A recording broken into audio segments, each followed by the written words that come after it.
Since then, body's still healthy, still enjoying skateboarding. The basic big picture is still the same.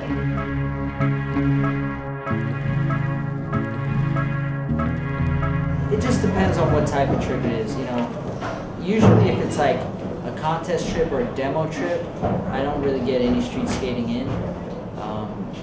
You know, when I was younger I did, but you know, nowadays, if I spent all day street skating today, I'd be fried for the demo, you know. I gotta pace myself nowadays.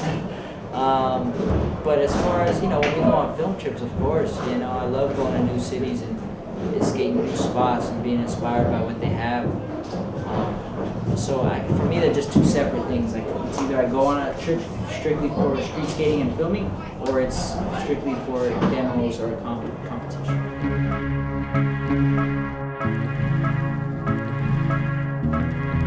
It's like I guess we're calling it a film project because it's not just a typical video.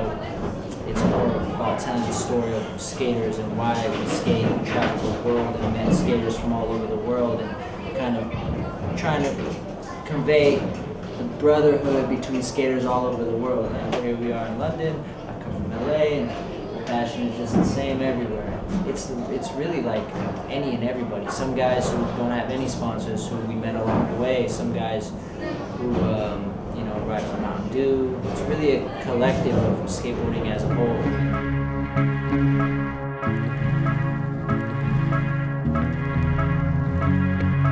I guess the most interesting place was Dubai. We got kind of the royal treatment out there. The prince, he owns a film company called Dubai X, and they partnered with us and they brought us out there. The whole city was ours to skate. There was nothing off limits. There was nothing we couldn't do. So if you're going to visit Dubai, that was the way to do it. You know? So we had a lot of really cool experiences with that. We were skating government buildings, super high-end finance buildings, all these spots that were never been skated before and never would be skated, but everywhere we went, his people were with us. They would talk to the security there, and they'd be like, okay, you're good to go. And we got some really cool stuff that I think is going to blow people's mind, just the access we have.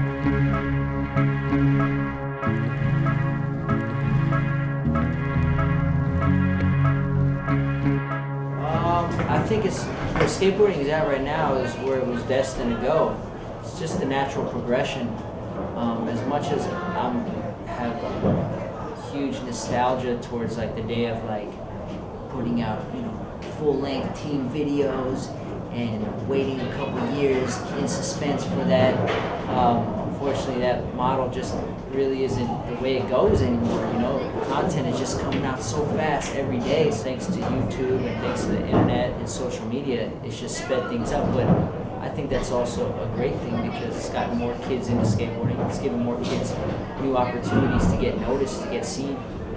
You know, it provides a lot more opportunity to promote yourself. Skateboarding is a lot bigger now, and the kids are so much better now. Everybody is incredibly good these days. It's so, I feel bad for the kids coming up these days because everybody is so incredibly good. I would imagine it's really hard to stick out from the crowd. I think the magazine industry got hit the hardest. You know, a lot of those guys figured out how to adapt and make it work. And the ones who did are actually thriving more than ever. But I love where skateboarding is at, and I love where it's going.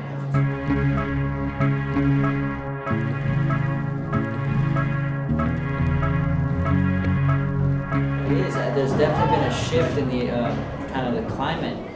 A lot of new, smaller brands popping up. And I think that's also a direct side effect of social media, because you don't have to have huge capital to advertise anymore. I mean, we haven't spent money to place one ad at all. It's all off the strength of social media and providing, you know, the best content we can. What's going on? Paul Rodriguez here at Bay 66 in London. We're about to go out and skate the Primitive Skateboards demo, our first international demo. So exciting. And shout out to Route 1 for always showing us love. Peace.